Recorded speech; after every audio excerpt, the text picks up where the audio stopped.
Урматтуу мекенештер, Россияда мигранттарга көзөмөл күчөтүлдү. Россиянын аймагында тиешелүү документтериңиз жок жүрүүдөн абайлаңыз. Каттоого туруу, регистрация, ННН, ДМС, ОМС, СНИЛС, Медкнижка, эмгек келишими, кара тизмеден текшерүү, башка тилге которуу, иш кагаздарда көйгөй болсо кайрылыңыздар. Албетте, официалдуу. Урматтуу мекенеш, документиңизди тактап толуктап алыңыз. Байланыш номерибиз +7 906 875 15 15.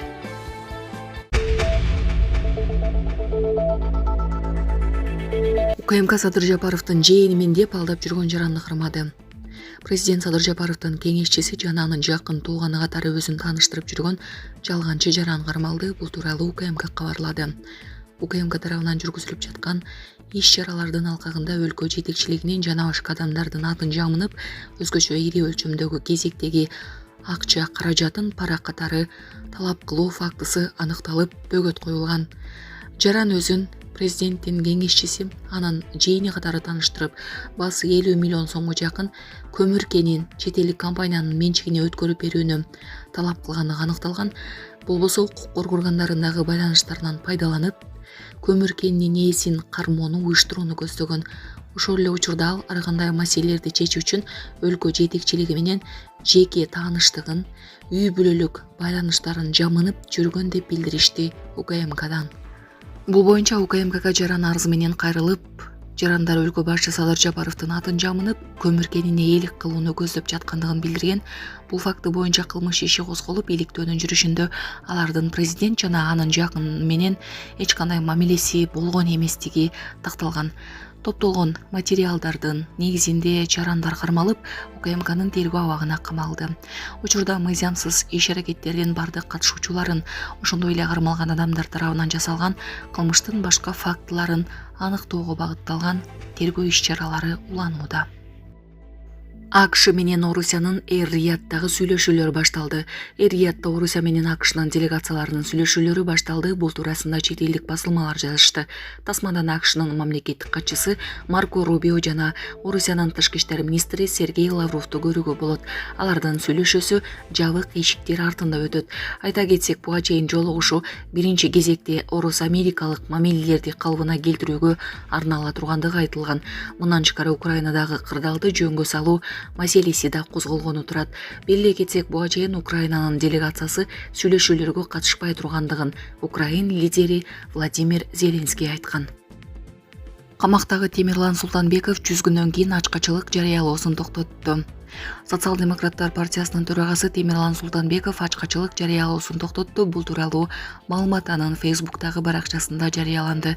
Маалыматка ылайык, Султанбеков 100 күндөн бери улантып жаткан ачкачылык кармоосун ден соолугуна байланыштуу токтоткон. Биздин партияга каршы саясий террорго каршылык иретинде дээрлик 100 күн ачкачылык жарыяладым. Азыр мен ачкачылыкты токтотууну чечтим. Мендеги бир катар ооруларды жана сол бутумдун кайра иштеп баштоосу үчүн дарылануу керек. Жакында орозо айы башталат. Мен көп жылдан бери орозо кармап келем. Бул жылы дагы салтты үзгүм келбейт деп жазылган анын катында.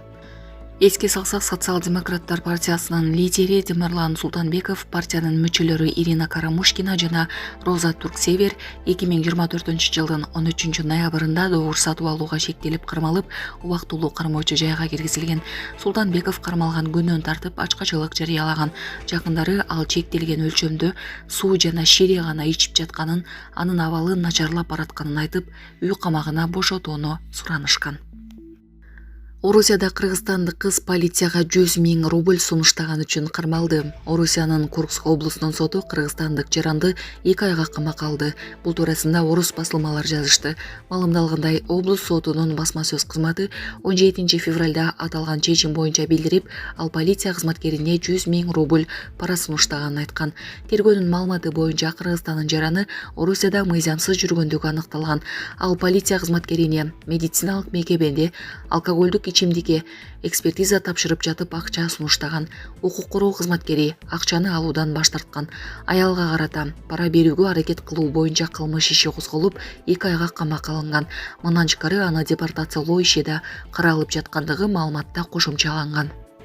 Зеленский АКШ менен Орусиянын Эр-Рияддагы сүйлөшүүсүн тааныбай тургандыгын айтты. Украина АКШ менен Орусиянын ортосундагы сүйлөшүүлөрдүн жыйынтыгын тааныбайт. Бул туурасында Владимир Зеленский Абу-Дабиден украиналык журналисттер менен болгон онлайн маалымат жыйынында билдиргенин чет элдик басылмалар жазышты. Маалымдалгандай, анын себеби Украинаны өкүлдөрү жок Орусия менен АКШнын сүйлөшүүсү экендиги айтылды. Украина Украинасыз боюнча ар кандай сүйлөшүүлөрдү жыйынтыксыз деп эсептейт. Биздин катышуубуз жок өткөрүлгөн Украинага тийиштүү келишимдерди тааный албайбыз. Ал эми Кошмо Штаттардын эки тараптуу маселелери болсо буга укугу бар. Чынын айтсам, алар бул тууралуу мурда да айтышкан. Эми гана эл алдында сүйлөй башташты деп айткан журналисттерге Зеленский.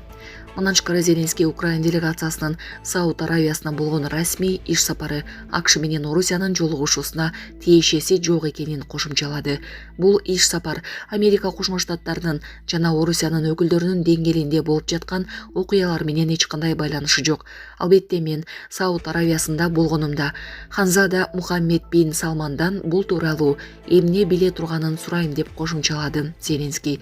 Беле кетсек, 17 февралда Сауд Аравияга АКШ, Орусия жана Украинанын өкүлдөрү барганы кабарланган.